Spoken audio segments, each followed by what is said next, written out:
So hello everyone and welcome back to another episode of the 1 Point Safety Show with myself, Scott Hartley, and my co-host, Scouse Andy. How are you, Scouse? You all right, mate? Yeah, I'm good, man. Excited for this pod actually today. Yeah, I am too. It's been a few weeks. We've been trying to get this in the background, but we are delighted to be joined by Deuce from Red Zone in the lab. How are you, Deuce? You all right, mate? I'm good, man. Glad to be here. Finally got here. Full disclosure, it was my fault the first time we ain't get in here. I apologize 100 times. I totally missed it, but I'm here now. You are always welcome on this podcast. Don't worry about that. Appreciate you that. were very kind to better me late on. than never. That's what we say. Yeah, very kind to get me on in the early days on your show. So it's only right that we return the favor. He hasn't returned the favor to me, yo, has he? I got you on the calendar now, Andy. Yeah. Don't start no stuff, Andy. Hey, it's your show, Andy. Anyway, it's your show. Exactly, this is my show, bro. So you understand? Yeah, definitely.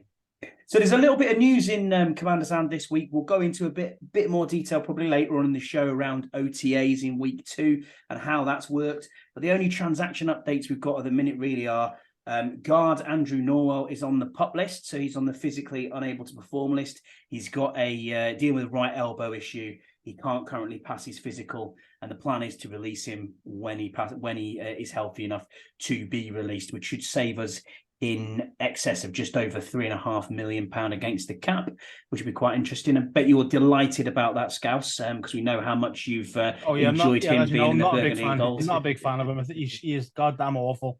Yeah. And I mean, to be fair, I don't know what he's been doing with that elbow. Do you know what I mean? Like, to be still injured, done nothing, did nothing in the trenches. So what's he been doing? No idea. Yeah, man, he's horrible. I just can't wait for him to go, to be honest. And then the only other transaction really is that we've cut corner Cam Dantzler, who was obviously claimed off waivers earlier in the off-season. It hasn't cost us anything. We haven't paid him any signing bonus. There was nothing that was on his contract to go into any dead cap or any cap space. So what are your thoughts on that, Juice? Is it that you think that someone on the roster has obviously proved that they're better than Cam Dantzler? Yeah, so a lot of fans had hope in Cam Dantzler. He showed promise in the league. Of course, he had some on-field issues with the coach in Minnesota, which got him benched. They thought that, some fans thought that they could come here and Ron can kind of rejuvenate him. But obviously at $2.7 million that they're going to regain back, they didn't think that was justified enough. Like he could not have outplayed the guys on the bottom of the roster, as in like Wild Goose, some of those type of guys, Castro Fields, those bottom of the roster type guys, in order for them to say, hey, look, this $2.7 million is justified. We're going to keep you and release one of those guys that's making less than $1 million. So obviously that gap, he didn't perform enough to fill that gap. So they released him. So I'm not surprised. I don't think it hurts the team one way or another. Gauss, any thoughts on that one, mate?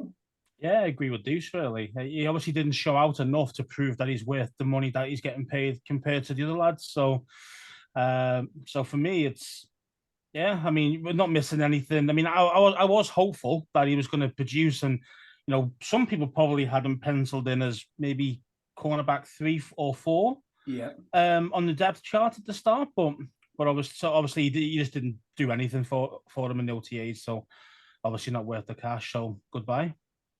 Yeah, right. It's unfortunate, isn't it? It's unfortunate, but that's the nature of this business. Brutal business, the nature of this team. Business. Yeah. It is wild. I mean, like we talked about it last week, wasn't it? I can't remember the offensive tackle we cut. Was it I don't even know what his name was now. It's gone, but he'd been cut more times than I'd ever seen. Was it Himmelman? Yes, Himmelman, something like that. Yeah, that's right. Yeah. Crazy. High upside guy, but yeah, he's always been bouncing around practice squads. But hey, it's a living, you know what I mean? It's not that you're going to get paid nothing. He's still getting paid very, very good dollar. What is the vet minimum? Is about 800K, something like that. Is that what the vet min is? I think so. I think it was over $1 million. I think, yeah, somewhere around there. Yeah, I'll take $1 million. That's good money. I take it. Jeez, I would too. It's even practice squad is 287,000. So Christian Wade was getting. So what are you doing as a trainer and keep yourself fit? Yeah. $250,000. Brilliant. Yeah. Why not? I'll take Exactly. that. That's You take it, wouldn't you? You take it, definitely. So Oh, we've got a few questions here that we've got sent in. So thank you for everybody for sending your questions in. We really appreciate it. It keeps us going, and it keeps us getting your thoughts out there. So Darren H asks us, with Norwell and Dancel gone, moving into our previous points, then do you see any other cap space casualties or cuts on the horizon? Then, Deuce, what do you think of that? I don't think so. I think I'm not sure exactly where they are, but I would assume that they're at 90. Putting Noel on pup because he's going to be post June 1. Like, Andy was saying, hopefully whatever he's doing with that elbow, because it couldn't have been doing a game. So hopefully, he's able to pass his physical so we can go ahead and let him go. But I think they brought in a guy from the Rams, a cornerback. I think they brought him in this week. I think they brought in a tight end last week. They signed a couple of guys from the XFL. So I don't know where they at, but I'm quite sure they're very close or not at that 90 for what they need for a training camp. It may be some transactions on and off, but I think it'll be low-level transactions unless we get like a Josh Norman type thing or one of those type things that happen unexpectedly. But I just don't see any of that around the league. And I think they really love the tight end room. So I don't even think they're going to make a move there. So, Scouts, any thoughts on cuts or any potential cap casualties in your mind? To be honest, no, I don't think there will be like a major player anyway. Before a couple of injuries and Marnie Rogers, you might be thinking maybe Logan Thomas could have been a cap casualty. But obviously, as soon as Rogers goes down, there's no chance that Thomas is going to get cut now. So, and same with the cornerback Fuller as well. So, again, he was another guy you could go, well, he's worth a lot of money, but at the end of the day, he's still being played exactly where he's meant to be playing the corner all through the OTAs, where they've moved around everybody else, like St. Houston and the new lads as well. So, like Forbes, been playing them in the slot a little bit, just trying to give them a little bit of a taste and see what they can handle it or not. But they've not done that with Fuller at all. So that tells me that he's going to be CB1. Being honest, I think he's going to be CB1 on the depth chart. So he won't be cut either. Yeah, it's interesting. I mean, they were the two that you would have said going into postseason, wouldn't you? That Fuller and Logan Thomas were the two highest earners, and then obviously Chase Roulier, as we've talked about before, who has been done. And obviously moving into that, and on that point, really, we had 2.79 million in cap space. And we're due to get another 8.37 million tomorrow from post-June 1st cuts, and a projected 3 million or just over 3 million from Norwell. Takes it to about 14 mil, just over 14 mil in cap space. It might be enough to get the boys. the two draft picks, that we haven't signed yet. Honestly, that is wild. Honestly, I don't understand how you can't sign your first round draft pick or your second round draft pick, and they're the only two that remain unsigned. It's just absolutely bizarre. I mean, honestly, that will happen tomorrow. I think pretty sharpish. That'll be done. I mean, Dave, what do you think about Cam Curl's situation, man, with the contracts? Okay, first of all, let's talk about his dad, right? Shout out to his dad. Greg's a dude, man. Greg is man. Dude. Like I love Greg. He's come into spaces a few times and chopped it up with us, but no one was talking about him. Nobody was talking about Cam Curl. Nobody. Then his dad did the elite PR work, and he posted something. Hey, look, 20 million. And he even came into space and told us, hey, look, I just put the number out there. I know he ain't gonna get no 20 million. But ever since then, it's been talk about Cam Curl and an extension. I think it was elite PR work, and I think they do need to sign him. I think he is a great safety. I think he has progressed every year, and that's what you look at from your young guys. So he's definitely a piece that Ron preaches that they want to keep around here. So hopefully they're able to get a deal done with him. So what do you think that'll end up? Yeah, I think we've probably both got there at the same time there, Scouts. What do you think you'll end up with there? Yeah, I don't know what that number is. I think right now the highest paid safeties don't make I think around 15 or 16. I think somewhere around there is a couple guys. So yeah, he might come into maybe. Isn't Derwin James on 19? Isn't Derwin James? Derwin James is at 19. Yeah, I know Derwin James and those guys is up there. I just didn't know what the exact numbers were. But yeah, I don't think he gets. I mean, like he's not a household name, right? He's our name. A lot of people don't know about him. That's because we haven't been winning. But because he was in PFF, in the top youngest safeties and top safeties in the league for a few weeks last week, and in the top 5, actually he's like 1 and 2 for a long period of time. I think that's going to bode well for him. I think he's going to be one of the top 10 pays high safeties. I don't have the numbers in front of me. I think that's where they should kind of gauge it to. But the safeties don't get paid a whole lot of money, first of all. And I think he's not on that level up there with Derwin James and those guys. So I think he comes in like around 12 or 13, somewhere around that range. I would take that.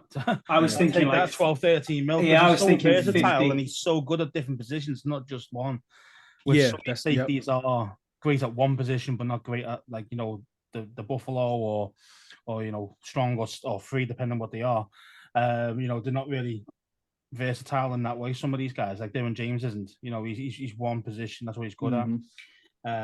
So yeah, if you can get him for 12, 13 mil per year, I'd be well happy with that. But I'm thinking more on the lines of that 16 to 17 mil per year, I reckon. Yeah, that's possible. And the thing I was so surprised about, I knew how important he was to the back four. I did. Like, I know how important this, but when he went out, he's very important to the front 7 also, which really blew my mind.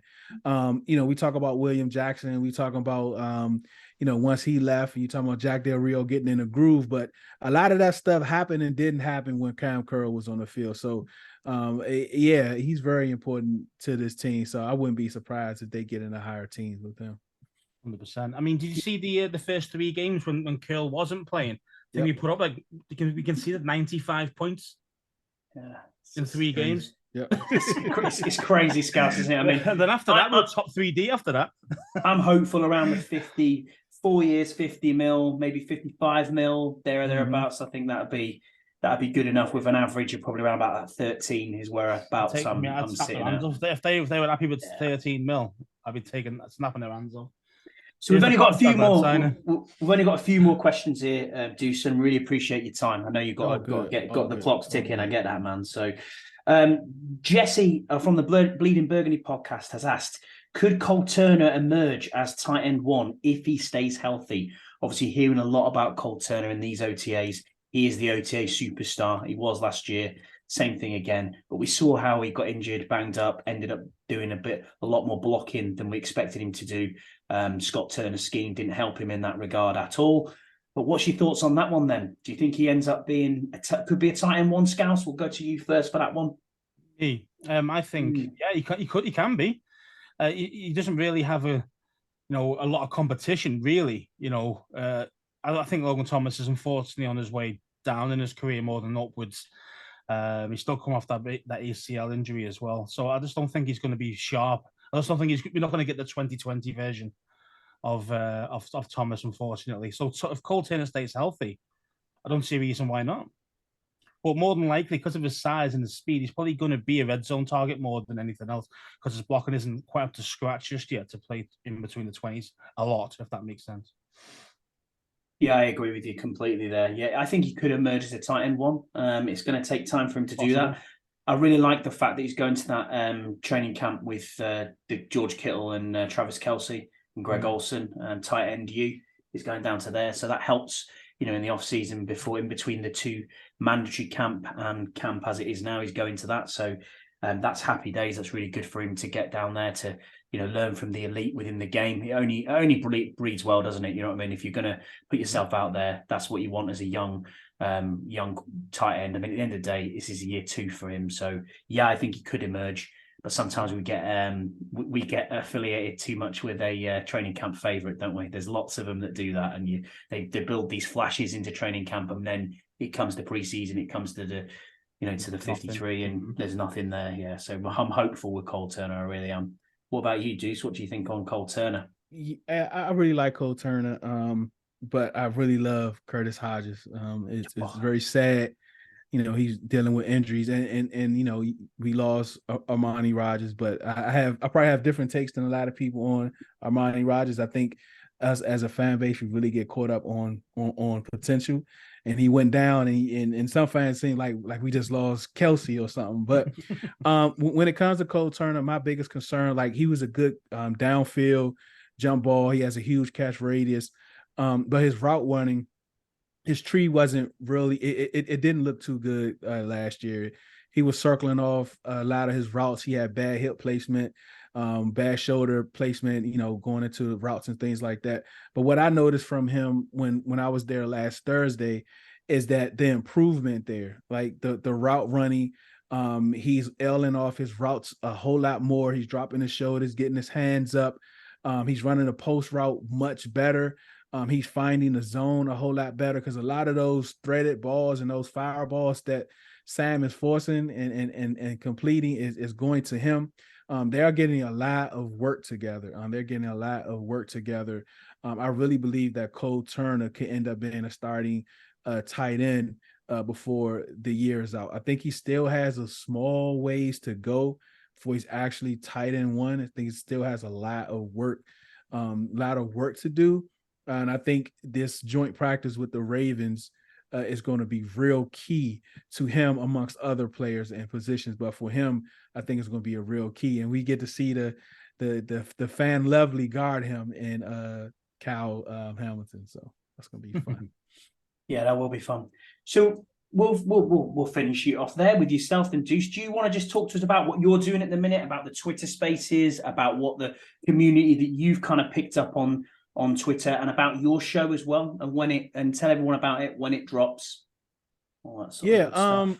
Yeah, man. So Spaces, we have Spaces community, which all you guys are a part of. We have Spaces multiple times a day throughout the week, where everyone can just come in, chop it up, talk about the team, whatever's going on, just talk about that throughout the whole day. Or you can just come in and listen, or you can, or you can talk. It's kind of like a radio show, a type platform we're creating. What we're trying to do is establish that. We're trying to establish a network, have shows scheduled every day. So if you enjoy this show more, or if you got time here, that this show is going to be there. The show that I have runs from 11 to 2. Right now, it's every day is going to kind of transition to Monday, Wednesday, and Friday. And do you all know LJ? Yeah, we do. Yeah. LJ. Yeah. So LJ kind of started off doing some shows. So she's going to be running that time on Tuesdays and Thursdays. So that's been really fun to kind of get her equated in that. And then like the Red Zone in the Lab, Red Zone DC is my own media company that I have. I have about, I think, 4 or 5 podcasts underneath my brand. We put out stuff every weekly, 4 or 5 shows. In 2 of them, I produced the other 3. We also, having out merch to come out soon. And on Twitter, we're kind of developing something that's in the works to be able to unite all the fans together in different places around the world. So I'm really interested in that. I'm really excited about that to kind of bring us together, because that's what we need, man. We've been down for entirely too long, and we have fans all over the place. When the sale went down, when the quote unquote sale was finalized a few weeks ago, man, you saw Commander hats all over the place. You didn't even know that these people exist, but they starting to come back out, and just to be able to reach all of them, bring us all together, it's going to be an honor to be involved in that. It's going to be about 4 or 5 of us kind of leading, and then the whole fan base. Like, we're going to be reaching out to everyone that's willing to engage to kind of help us with that goal. We can't wait to meet you, obviously, in person come September. When we land in DC. We did the first ever Commanders game. We're going to do the first ever game post Dan Snyder, hopefully, as long as that goes through. Yes, I honestly, we've talked about it before. I honestly think this could be a sellout. You know what I mean? We are very close to seeing a lot of it. I'm very thankful that we've got our tickets. So shout out Freddie and everybody else who was involved in that. So thank you so much for doing that. Are you a season ticket holder, Deuce? Yes. Oh, nice. Whereabouts? Yes. Like second year. Yep. Nice, man. Nice. And whereabouts is it? Like, what section? Yeah, I'm in 105. I was in 106 last year. It was in the middle. Wife wanted the end seat, so we moved over about 19 slots, so right on the other side of the walkway. We're on the end right there. Oh, okay, sweet, man. Yeah. Yep. I got a season ticket with Burrows, oddly enough, up in the nosebleeds, even though I'm 5,000 miles away. Yeah, we're going to give it away. We're going to give it away to someone who's never been. Yeah, and then that's some of the things that we done. You all know I do a lot of work with well, I don't want to say I do a lot of work in that sense, but all of my podcasts all have intros with different members of the hog farmers explaining how to contribute to them. And last year, we did tons of different giveaways and all those tickets and merchandise and all those things. So you had to, in order to qualify, you had to like subscribe or donate or whatever, different things like that to hog farmers. And one of the things we're looking at doing is to purchase season tickets to be able to give those away for all of the 8 home games that we have to fans and different promotions and things like that we run. No, that's amazing. That's really good. Yeah, it's really good that you're tapping into that community and giving back as well. That's an important thing.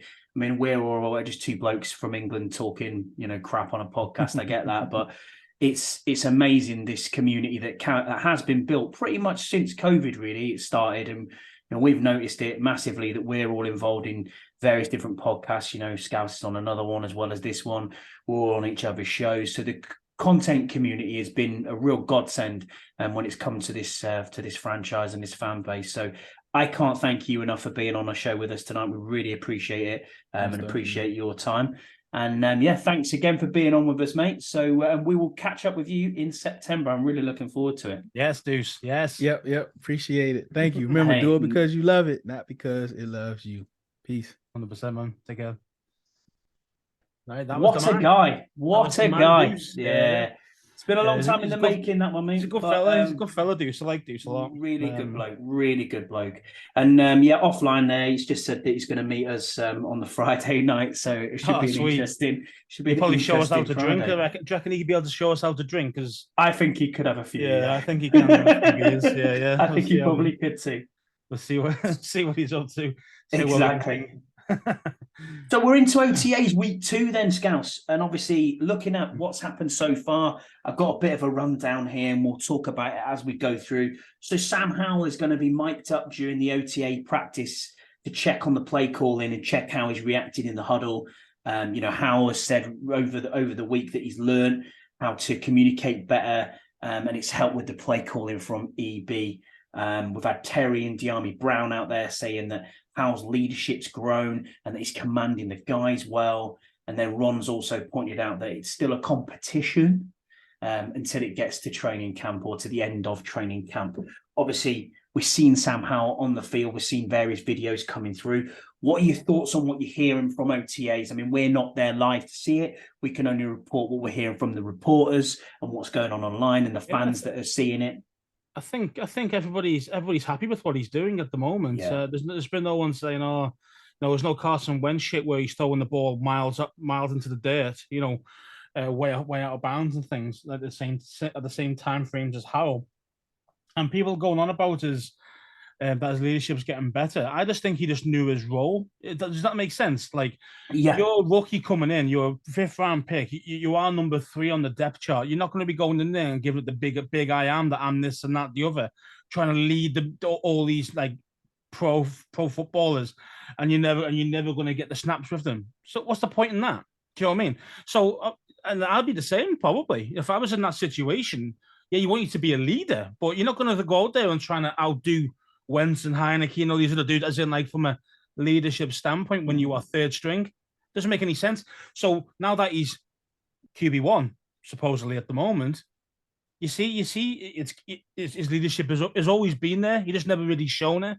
That's all it is. Do you know what I mean? It's very difficult, isn't it? And it's different to lead a group of men in college football to then leading a group of men in the NFL who are getting paid to do. Yeah, but it's different when you're QB1, you know the difference. Do you know what I mean? Of course you do. Yeah. They're looking at you all the time. You are it. You are him. Yeah. You're him. Exactly. You're him.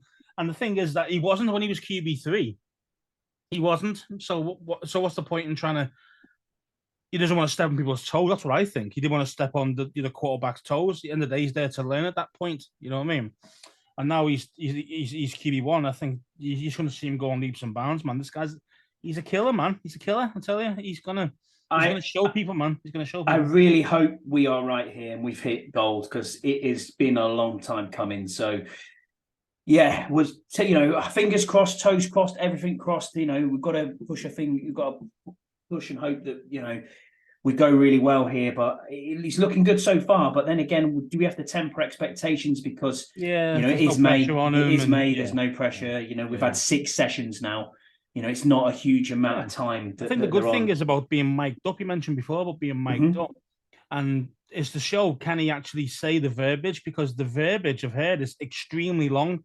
Yeah, it's very wordy, as they call it, wordy. So it's hard to just first of all get that and then actually just say it out straight away because it's so long. There's so many different words. So I think that's why they're miking him up really, to see can he actually say how it's meant to be said type thing, and do the players get it. So far they've been pleased with it, you know what I mean? So again, I said there's been no real low ball or low remark from anybody really from Sam at the moment. So yeah, keep it going, keep it up, man. Yeah, I just watched EB's press conference before he came on the show here, and he was talking about it on there, and he was saying that Sam's learned how to over communicate.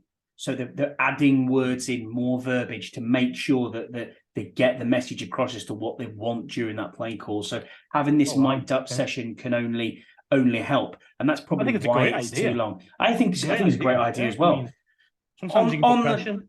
On the field, then they've been throwing under duress. Hal's been hitting guys in strides. He's been showing off his arm strength, looking very accurate again. Not as accurate as he was obviously in week 1, but he is still very accurate. What are you asking him to do though? Is any more difficult throws? Do you know what I mean? So running on duress on 5-on-5, that's a little bit different, when you're in the 2-minute drill or exactly. See John Allen run at you or something, you're thinking, you know what I mean? Even you're not going to get hit, it still feels like, wait a minute, So I can understand, and I find that's really useful that the defense and the offense are now kind of like neck and neck as such. Yeah, working in tandem, aren't they? That's which is nice, because normally you see one team blow the other team out, which will tell you that one who's getting blown out is god awful. So now that we know our defense is a top 3 to top 5 defense. So if our offense is even just staying with them, well, we're not going to be a top 5 offense, but top 10, top 12 offense could be on the cards. Yeah, they were saying that Sam's footwork, his timing is much better. It's showing good signs of growth. There was a couple of good pass breakups from Quan Martin and Defoe as well. Looking at that, they've been playing really, really well. Obviously, we spoke slightly about Cole Turner then. Apparently, he's having a great camp. So John Kaiman, JP Finley's pods, I listened to both of them, and they were saying, singing his praises, saying that he's clearly worked on his route running and blocking in the off-season. And then you've just listened to Deuce there, who's just said exactly the same thing. When he went up to training camp and watched them, he's telling you that, the route running's improved, which is great. A little bit on Jacoby Brissett as well. So they're saying that his timing has got better than it was last week. He's just looking like the ultimate pro that he is. He is a backup quarterback who can start for you, and he is a professional. He's knows his job. Do you know the scary thing about him though? Go on. Is that supposedly last year was his best year as a quarterback. He won 3 games. 3. I didn't know. As a starter, I didn't know that. I didn't know that was his best. There were 3-7 before Watson came back at week 11. So statistically, I think he was not his best a winner, game, wasn't it? He's not a true winner. But what he does, he doesn't give the ball away. He doesn't make silly mistakes. Do you know what I mean? He's a bit conservative with the ball, which is what you expect. And he won't win you the game, but he won't lose you the game. Do you know what I mean? He's one of them guys. And I said, because of the guys he actually been in his career, the main QB1s that he's actually worked with, was very impressive. Yeah, he's had Tom Brady when he first started off. Where was he at? Indianapolis as well, wasn't he? Indianapolis, So he was with Luck, and he was with Philip Rivers as well. Wasn't Rivers, he? Exactly. Yes. Yeah. So and there's loads of top dudes that he's learned from. There's another one as well. I can't remember his name top of my head. But again, he was. So he's a great backup, and he's getting paid well to be the backup. Now, 8 mil quite a lot, really, for backup. Yeah, and I think he knows what he's there for. And as you said before, if Sam's showing out and saying, "I am QB1," He's not getting in. Exactly. He's not getting in. He knows that. And he knows that. Yeah. So that's why he's like, I'll just take my time. I'll just get used to it slowly as I go along because I'm not meant to be QB1, barring any injuries. He's not going to be in. He's not going to be playing. So again, the mentorship is exactly why they got him in. Yeah, absolutely. I think he's worth the $8 million just for that. I think that's a great move as well. I mean, we all talked about it in the offseason, especially earlier in this pod. You know, earlier in our shows, we're saying which quarterback off the merry-go-round would you get in? And I think unanimously we said Jacoby Brissett. You know, that was who we wanted in as a backup to Sam Howell. You know, if you were going to go down that route, and that's exactly where we are. You know, and yeah, I think it's $8 million well spent. I'll be perfectly honest with you. I think that's a great move. Let's hope it is. As in, like, let's hope he doesn't have to play. Yes, absolutely. Because our QBs. When was the last time we had a QB1 who actually went the whole season without being injured? I'm touching wood right now. I'm knocking on a wood as this says. I do not want to see Sam Howell get injured. We've got to talk about them then. We'll move on to the defense side for a little bit there. We've got to talk about the backs, the DBs, particularly Emmanuel Forbes. Your 166 George Foreman-legged, skinny-looking dude. You know, a lot of people question him. A lot of people, is he going to be? What's he going to be like?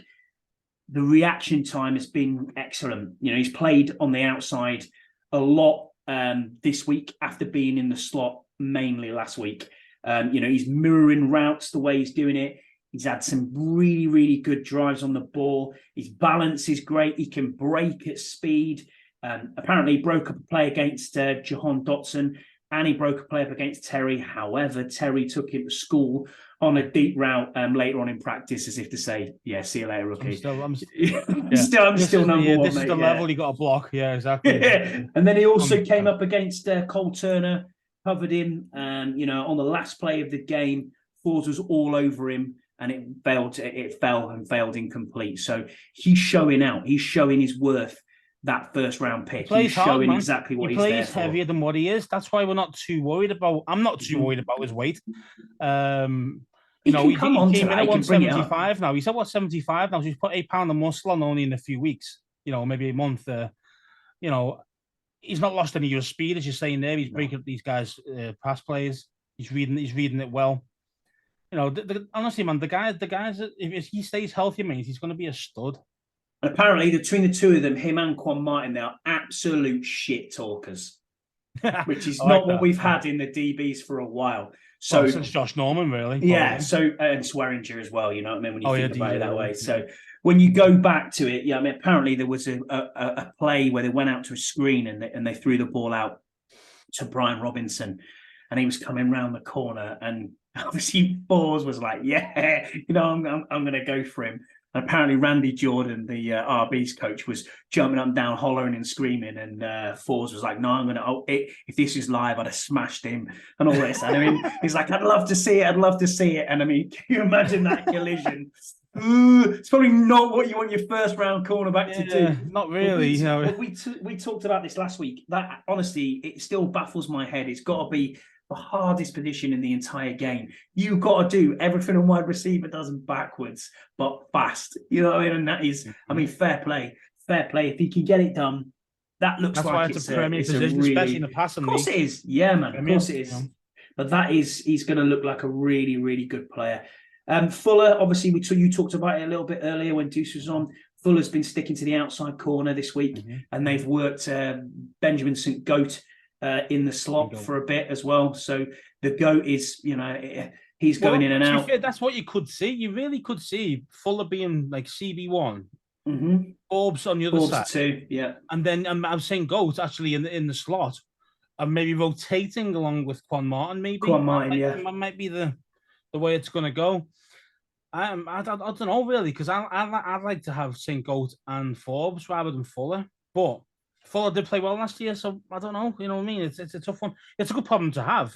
You know, so when you're playing that Buffalo nickel, that's where Quan Martin's going to settle for me. That's you slot corner, you Buffalo nickel. That's what they really are. Do you know what I mean? They're very the same position. So it's you know they're there to stop the slot receiver. That's what they're there for. So it's the Buffalo difference is that you're a bigger guy. That's the only difference between that and but if you take on St. Goat, he's 6'3". Do you know what I mean? So yeah, it's true. So that doesn't And he's really got go good with the hands. flow, does it really? So and what they're saying as well is they really like his sideline to sideline speed. So he's got that speed to play, you know, across the.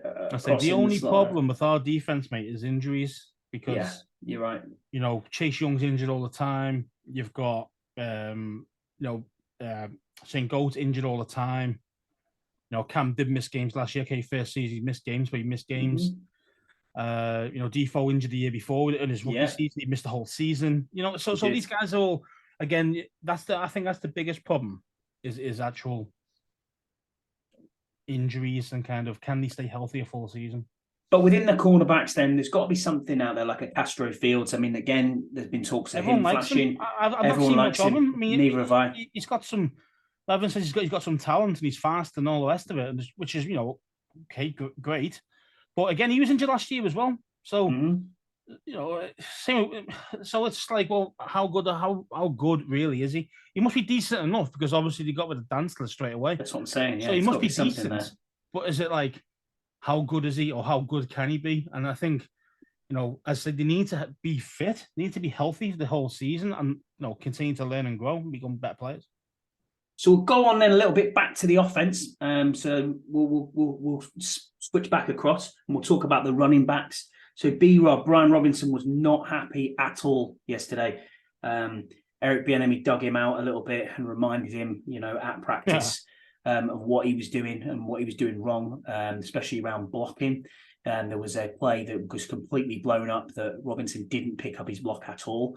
And obviously in a live context game, QB. Yeah, absolutely. And he got dug out, and he you know, he knew he had a bad day at the office, and he came off afterwards. There was a lot of internal huddles, you know, between the running backs coach Randy Jordan and EB, you know, shouting and a lot of finger pointing.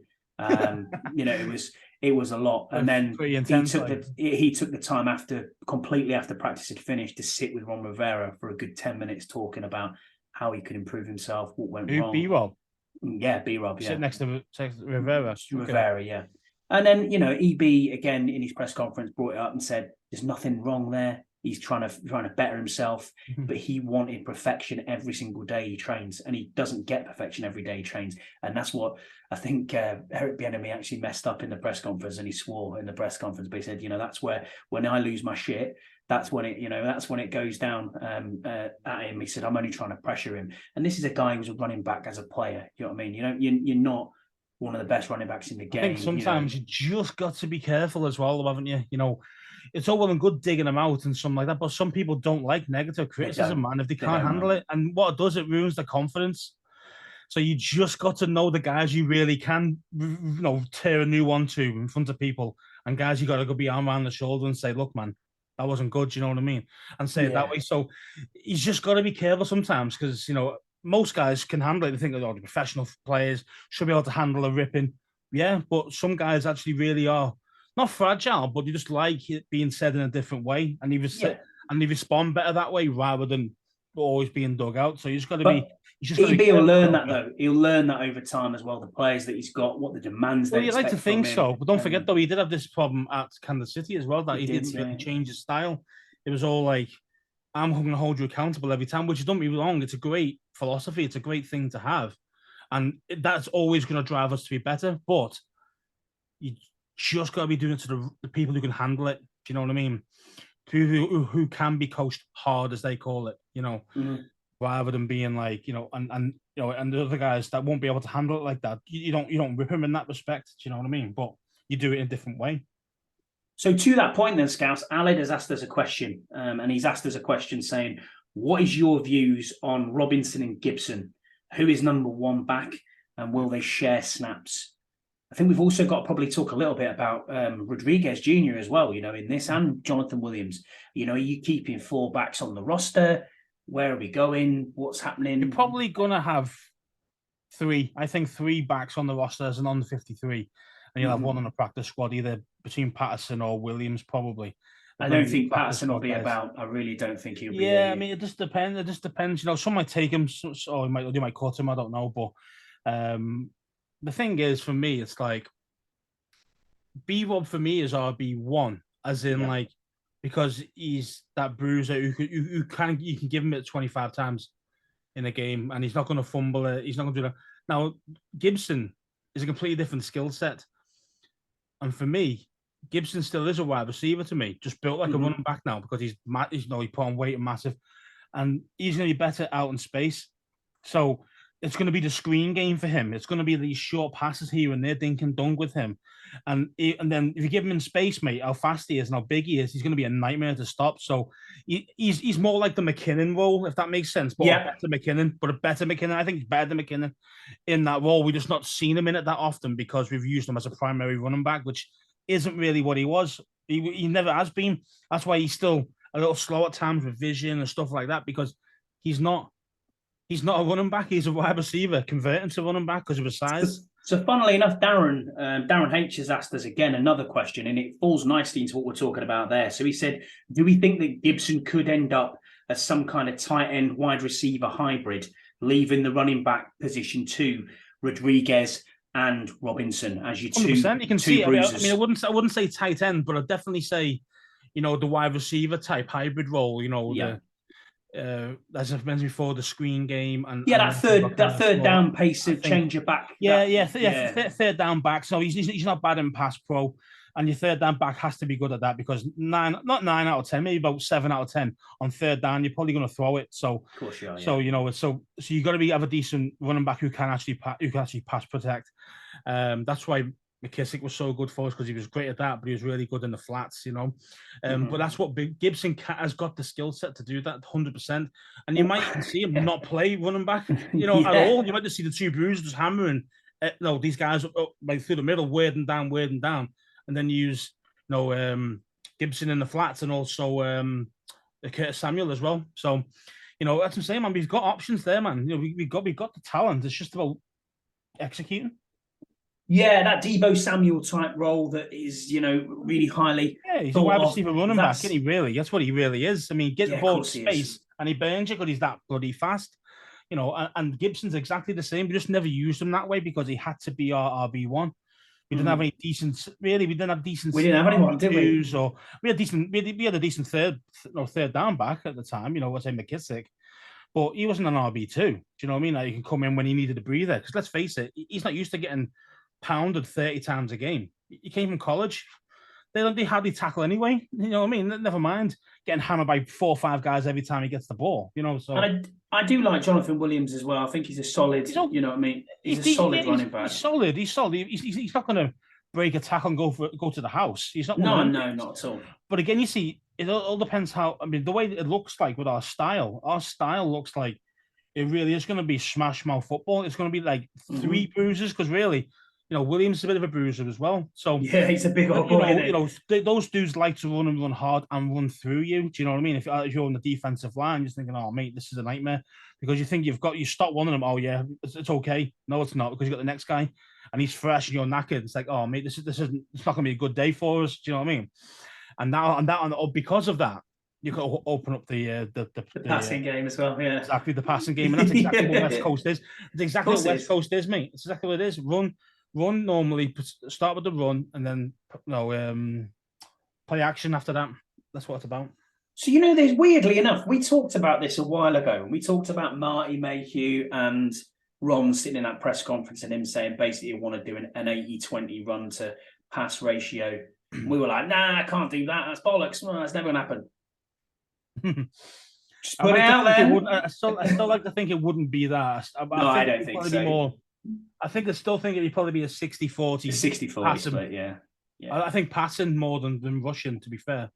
Yeah, I think so too. 60-40 in favour of throw. In favour of the throw and the pass, yeah. So, you've got too many weapons there not to get the ball out. And you've got you've got a skilled quarterback now who can do the deep ball as well. So, and he's accurate. That's all you need, man. You don't need him to be like 500-yard games, 6 TDs every week. You just need him to get the ball to the main dudes, let them do the work. Simple as that, man. Yeah, I agree. He's got that. You know what I mean? It's skill set. Last bit of news from the OTAs, really, the on-the-field stuff this week was the O-line. We always like to talk about the O-line on this show. The first team O-line was Lucas at left tackle, Sadiq Charles, left guard, Gates at centre, Cosme at right guard, and Wiley at right tackle. And apparently, Sadiq Charles' initial punch and his jam has got a lot better than what it has done. He's been talked about quite a lot. The progressions there. I obviously, as I said before, listen to Eric Bieniemy's press conference. If you haven't listened to it, it's on Commander's YouTube before you get on here. He was specifically called out and mentioned that Sadiq has got better and has grown over time. Okay. So if you're getting called out by the assistant head coach and offensive like to think coordinator, you're doing something right. Yeah, exactly. That's what I'm saying. Yeah. So that was the third. That's good to hear. I just think the problem is with Sadiq is his injury prone. Healthy. Yeah. How long can he last? Is he going to last 4 weeks? Is it 6 weeks this year? You just don't know. And that's the only problem with him. You don't know what you're going to get. You're not getting a proven guy who's willing to play through injuries. For all Leno's faults, he plays through injuries. He plays every week. He doesn't miss games. So the second team O-line then was Trent Scott at left tackle, who's a guy we picked up from the Steelers. Who? Yeah, exactly. Who it is? Wait until we get into the third one, mate. Oh, no. Then we've got Chris Paul at left guard. We've got Tyler Larson at centre. We had someone called Sutherland at right guard and Akimbulu at right tackle. So, yeah, that was the second team cool. one. No. And that doesn't sound cool, does it? No. The third team O-line was Braden Daniels, our draft pick, at left tackle, Aaron Montero at left guard, Ricky Stromberg at centre, Laufenberg at right guard, and then the lad we picked up from the XFL, Jones Smith at right tackle. Okay. So, and do you know how they actually performed? No idea. Basically, I think the only bits that were looked at was kind of the first. Quite interesting, though. I actually like the third string better than the second, the way that was sounding. Interesting. You got two guys from the draft picks, your third rounder and your fourth rounder there. Yeah. You are potential. And that's the reason probably why they're in the third team rather than the second team. And then you got the guy from the XFL who was the best offensive lineman in the XFL on the right side. So that actually sounded better than the bloody second team. So you'd hope that them three would push up to, by the time training camp starts or finishes, that they would be pushing up to the second string, wouldn't you? You know what I mean? But I said though, didn't I? I don't know if I said it to you or might have been in one of the other chats, but I think that Larson is going to be centre number 2. I don't think it's going to be Stromberg, barring injuries or an amazing growth. He won't even see the field this year. Do you know what I mean? Do you think that's a good thing? Yeah, I do. I think that's a good thing. Because you need to learn not just the system, but you need to learn how the NFL plays. Do you know what I mean? Like, and sometimes playing, too much too soon can actually cause you a problem. Because you lose your confidence, like I mentioned before. If these big guys are hammering you straight away, you're like, oh my god, I can't cope, I can't hang in the NFL, and you lose your confidence, and that's a disaster for any football player. So for me, I mean, let's face it though, Larson's going to get injured again. I mean, let's face it. And he's only on a year's contract, isn't he, as well? And that's it. You see, it's probably the perfect stepping stone where, they're looking for the future with Stromberg rather than the now. They've got Gates as the starter. Hopefully he stays healthy, which means that Larson won't play that much, which means he stays healthy, But obviously, if one of them goes down, more than likely Larson will go down as well later on because he lasts about 4 or 5 games himself before he gets hurt again. Unfortunately, it's just how he's built. But it's and then maybe Stromberg get maybe a chance, maybe like a Sam Howell, maybe last game of the season he might start, or if we got on to play for us and like with shite, But hopefully, that'll playoff continue, should I say? We'll see. Yeah, I know what you mean. Interesting. Have we got a Scousey's sizzle this week?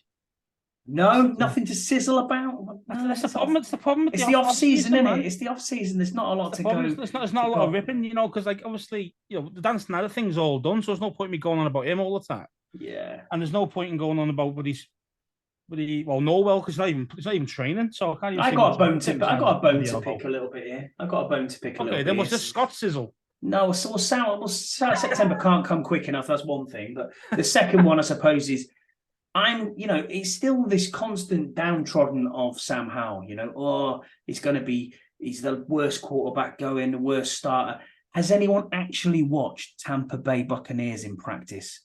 Yeah. Have you seen? You seen Kyle Trask and Baker Mayfield?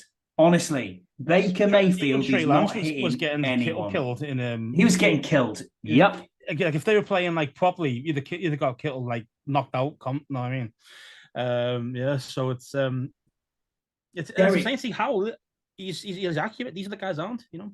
Carr as well is struggling apparently in New Orleans. So, you know. Yeah. It's like anything. And he's letting them forget he's got to learn a new system as well, just like they have. Like all them guys there. Well, Lance doesn't, but the other guys have actually had to learn a new system. So they're going to be bad at the start. How? He's learning a new system as well, but he's not been bad. See what I mean? Yeah. What's that tell you? The guy works, man. He's a worker. Like he said, he was listening to and watching Patrick Mahomes and on all the tape on EBs. Yeah, that's right. Yeah. No, because when he wasn't allowed to speak to the enemy and the rest of it, and as soon as he knew he was coming, that was it. It was like I'm getting all the tape of them, and he's learning how Pat Mahomes was, again, footwork you mentioned earlier, footwork, how his footwork leads into the receiver, how makes him open, even though it's his footwork, if that makes sense. That guy's the receiver open. It's weird. It's like because the timing side of it, yeah, and all that, and he's learning that just by watching Mahomes and seeing what he does. And then when you hear reports that like people are saying he's hitting the receivers in stride. Yeah, that is what you want to hear right now in May. I know no one's practicing, but these are the months now in these OTAs, in these training camps where you're winning now. This is where you learn for the season. This is where you get it down. You understand, you get the teamwork, you get the camaraderie together, you understand the playbook. This is it now. This is why EB is so hard on them at the moment around the accountability side of it, as you spoke on before. He wants perfection every play. He does. He wants 100% every play. And that shows you the winning mentality that he's come from. You don't win championships if you're shit as a coach. You don't win championships. It doesn't happen. And for so long, we have had coaching staff that have just been so laissez-faire, so don't really care. Yeah, exactly. Take that attitude of mid. I'm not interested. I'd rather just. It's okay if you make a mistake here. It's all good. No. And what I'm really impressed with, and some people have also called out Ron on this. You know, is he going to just give it all up to EB? He could even leave before the season starts. There's the rumours I've heard already of certain podcasters and certain members of the media. You know, that's been floated out there. It is ridiculous. He has been absolutely hands-off and gave everything to Eric Bieniemy and said, your baby, your train set, you get on with it. And sure enough, that's exactly what's happened. That's exactly what he wants. He wants to show. Look, I'm not under Andy Reid. I'm not Reid's boyfriend or buddy number 2 or whatever you want to call me.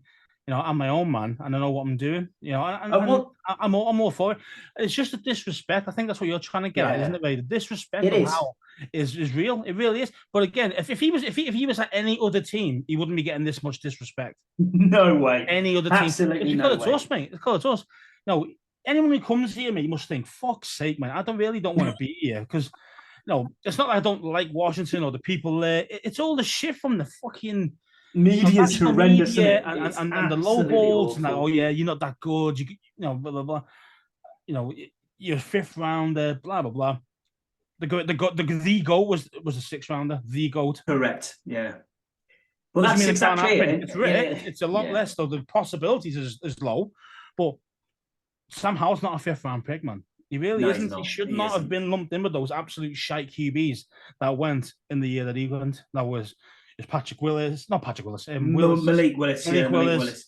Well, he's getting cut, or there's talks of him going straight away. He's line being sacked off. I mean, that's how bad he is. He's a 3rd rounder. And I was on his hype train. The 1st round pick it. I mean, he's okay, but he's not. I don't think he's better than Sam Howell. I really don't. Kyle Trask. Come on.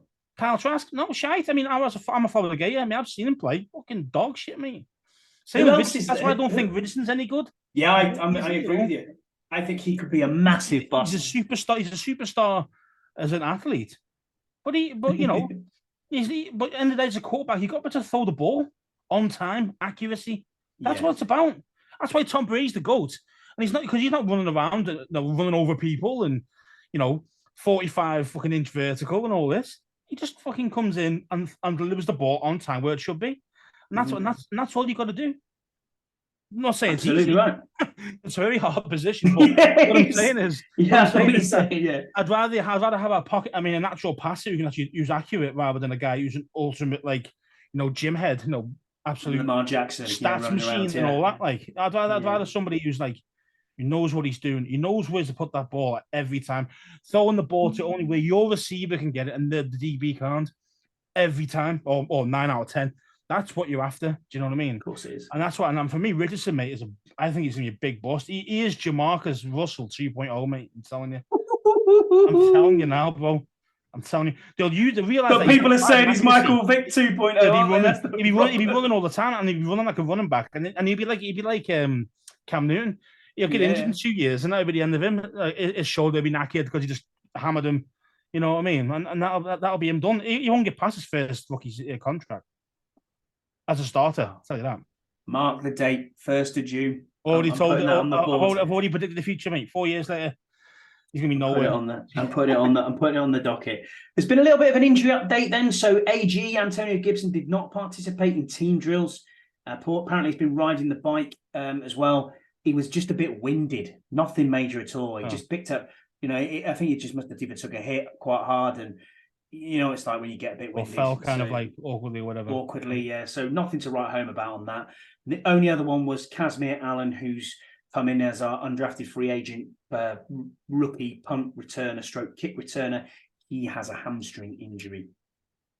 And hasn't practiced at all. Yeah, hasn't practiced at all. So that'll slow you down. So yeah, make sure he's right, man. 4 weeks. Obviously, absentees again from OTAs this week. Same as last week. Charles Leno, Chase Young, Montez Sweat were the only 3 absentees from OTAs. That's it. Cam Curl's doing it the right way.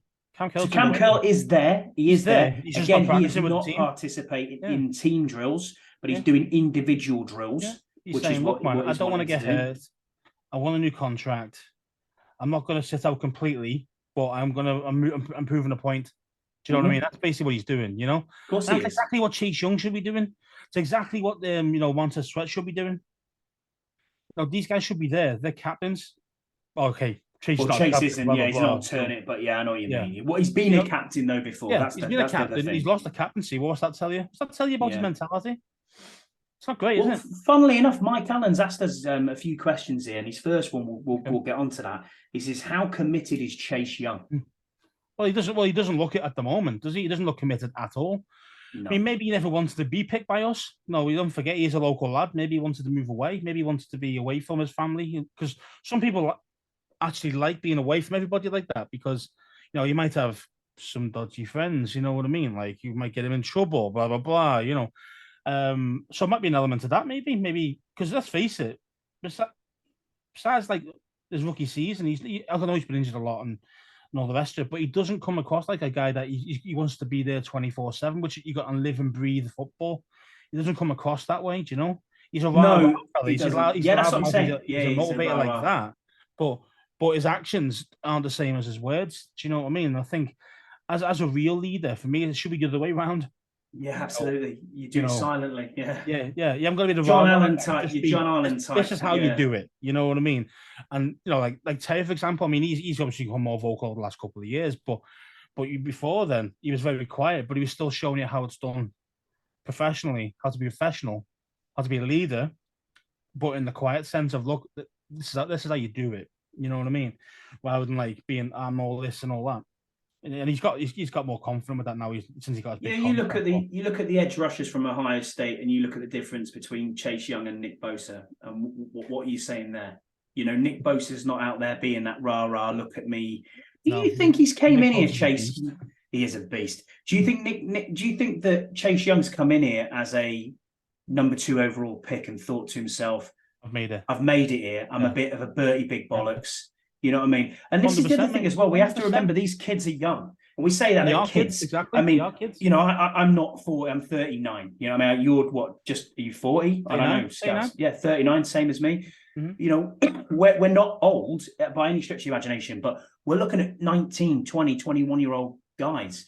And don't forget, these guys have had the wind, arse licked the whole life. Especially if you're at a big school, you know what I mean? Yeah. I mean, don't forget, even in high school, you started off in high school. Mm-hmm. So it's American sport. If you're a sportsman, if you're a jock, as they call it, and you're actually good at it, man, you are like, the face on the school. Do you know what I mean? Like You don't see that in England. You know what I mean? Like, if you're good at playing for your school, that doesn't mean shit. You know what I mean? But over there, it's a big thing because that gets you into college. You know what I mean? And then college gets into the NFL. So it's that step away. So if they're good, and Chase Young probably was an absolute beast at 14. Do you know what I mean? Mm-hmm. You know, and that's why he just bull rushed everybody, and he was so physical. And that's how he had one move, and that's what beat everybody up, because he couldn't block him because he was that good at one specific move, bull rush. But he's had that all his life. He's the best. He's the best. He's the best. He's the best. He's the best. No one starts to slack off. Yeah, I know. It's like, oh, this is easy. I'm fucking number 2 overall pick. I've earned 30 mil for 4 years here, because that's what you get about that. Yeah, about that. Yes, second round pick for a rookie. Oh yeah, you know, this is easy. This, look at these endorsement deals I'm getting. Rookie of the season NFL. Oh mate, there you go. Mate, come on, I've made it. Yeah. I've nailed it. I'm the fucking bollocks. You know what I mean? Then obviously he tries to be big headed. He has a massive down half a year, and then he blows his knee. So, and since then, I think he's still come across as the same type of dude though. It's like, no worries, this is easy for me. I'm coming back. I'll be fine. But the thing is like he doesn't come across like he wants to be at Washington. Like, he should be there at OTAs, even if he doesn't want to actually practice in team drills. He should still be there, like what Cam Curl's doing. So from the outside looking in, I think he's not. He's not. To answer the question, he's not motivated, or he doesn't seem motivated to play for us. Yeah, I agree completely with you. We've had a bit of a chat there, and I think you're right. You know, I look at that, and I know what I was like at, as a young lad. You know, in my early 20s. I thought I knew the world. You know, I thought I knew everything. But slowly but surely, you realize you didn't know shit. Exactly. Yeah, absolutely. Like, and you don't, absolutely. You know, and that's the thing. And especially, you're giving these people millions of dollars. You know, endorsement deals. I mean, don't forget these small places, these small high schools, these small towns. That's all they've got is high school football. So all the families out there watching the game Friday night. You know what I mean? Like, you know, they're already playing in front of crowds at 12, 13 years old. You know, I know. They're used to all that. So for that, and they're getting all the love when they play well, and the good players, and oh my God, you're going to be this and that. It is, man. I can understand why it's difficult for some players to really switch it on and be that, you know, NFL type kind of like leader quality dude, having all that kind of praise all the time. Because this is the first time Chase has probably had any criticism in his last couple of years. Yeah, in his whole life, probably. Mm. So Mike's also come out with another question. He says, with Sam Howell looking sharp in practice, do you guys think my 12-5 prediction is a little negative? I still think it's very optimistic, bro. I really do. So do I. I mean, you know, don't get me wrong, I love a 12-5 season, but we are taking on some dudes this year, man. The QBs, man, we're taking on a top draw. I mean, you know, it's going to be tough, man, to get even anywhere near 9-10 wins. Then man, 12. He's also said here, a bit of tongue-in-cheek with his next question. He said, with our defense, wide receiver core and running backs being almost the best in the NFL, do you think we'll be the first 17 in OT? I mean, I absolutely love your optimism in May. But not this year. Maybe forget last season's league again. Schedule again. Yeah, get their schedule again. Yeah, definitely. But not this year, Mike. I really love your optimism. Super Bowl bound. Super Bowl bound. Yeah. Darren H has also asked, do we want Hard Knocks? I think I do. I actually do want Hard Knocks this year, to be fair. I think it's a good time for us to actually be involved in it. I mean, we're one of the few teams who haven't been involved. There's only about 2 or 3 teams left, I think, who have not done it. So I think it's between us and New York Jets. I think it's Jets, yeah. Mm-hmm. Yeah, I mean, again, that'd be quite a good one as well, because of Rodgers turning up there. But I think it's better for us, because obviously we're going through the change, you know, the kind of ownership change, and I think that'd be a perfect time to show Washington it's changed. This isn't fucking Dan Snyder's wank anymore. This is completely different, you know. Blah blah blah blah. I'd be all over it. If I was Jason Wright, I'd be all over it. I'd be there ringing them up saying, "Hey, give us Hard Knocks this year." Yeah, you know, ring up TV stations and that, so they'll give us Hard Knocks. I said, the only problem with Hard Knocks is I really struggle to get to watch it, because there's not much leaks on YouTube. There's not many places you can watch it. It's all on HBO, which we can't get over here. Can't download HBO app. And then you're getting a one-time hour slot on a Tuesday night or whatever it is on Sky Sports, and the hope that between 9 and 10 you're going to be able to watch it. Can't you just record it? You record it? I ain't got a record box, so it's it's one of them. I'll just have to try. I'll try my best if we do get it, but we'll get there. It'll be interesting. Yeah. Mike also asked then last couple of questions here, Scouse, is do you think that we're due some luck? And obviously you can think of this in two ways, really. You could think of this in game, are we due some luck, or are we due some luck on injuries? I think we're absolutely due some luck on injuries this year. No question about it. Looks. I mean, it depends how you believe in luck. Is it you make your own luck, or is it just literally pure fortunate? Heineke type of throws into triple coverage and our receiver comes down with it. You know what I mean? Like those type of things. That's pure luck. I'd say yes, as an organization, we need some more good luck in general, 100%. But I do think we're not going to get that luck, to be fair, because the referee's going to still try and fuck us all when he can, because they don't want us to win just yet. They don't want us to be. They never want us to win, mate. When we play teams, it isn't just 11v11. It's 12v11. And it's always been that way. We have to play perfectly clean football, otherwise we lose. And it's because the referees keep fucking us with stupid things like, we can go through all the last season, some of those ridiculous holding calls in the red zone and all, and in the end zone and stuff. And how can you not see it? Of course you can see it. You know what I mean? But they didn't want to throw it. Why? Because they didn't want us to win. It's as simple as that. And I think it's still going to be the same way until they start to see us in a better light. Yes, it is only going to get better, but I can't. But I think referees won't be on our side for quite some time just yet. So, very last question then, Scouse, is from Mike. He's putting about 6 today, so fair play, Mike. Thanks for doing this. He says, do you think the world will see Scouse Andy, Scott Hartley, and PM Burrows on CNN the Friday before the home opener? Why? I hope have we not. been arrested or something? Is that why we're on the telly? Is that why we're on the TV and CNN? The British invasion. Yeah, I don't know. Yeah. It wouldn't be positive if we were on the TV. I tell you that.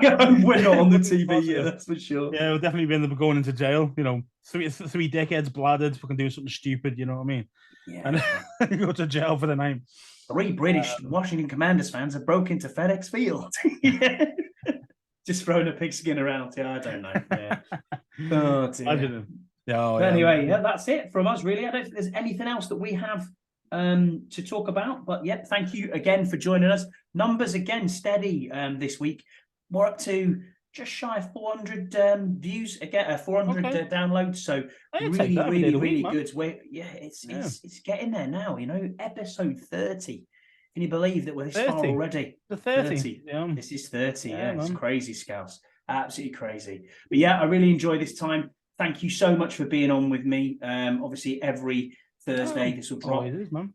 If you need to get hold of us, all the socials and everything is after the podcast is finished. You can catch Scouse on Twitter at ScouseAndy20. You can catch myself. I'm ScottyH84, and the pod is 1.safety4. Give us a follow, give us a like and subscribe. And if you want anything different on here, interact, put the questions in and let us know. You change it up a little bit or whatever, let us know. And we'll see you again next week, guys. Is there more guests you want? Is it more? If you want more American guests, we can get them. We are lucky. We do a few friends. A few friends that we can bring along. If you want us to do that, or if you just want to keep it mostly as a UK based, like we intended it to be, then we're happy with that as well. But I say just let us know in the comments or Twitter. Either way, yeah. Thanks very much for everyone again, and we'll hope to see you again next week. Take care, everyone. Bye.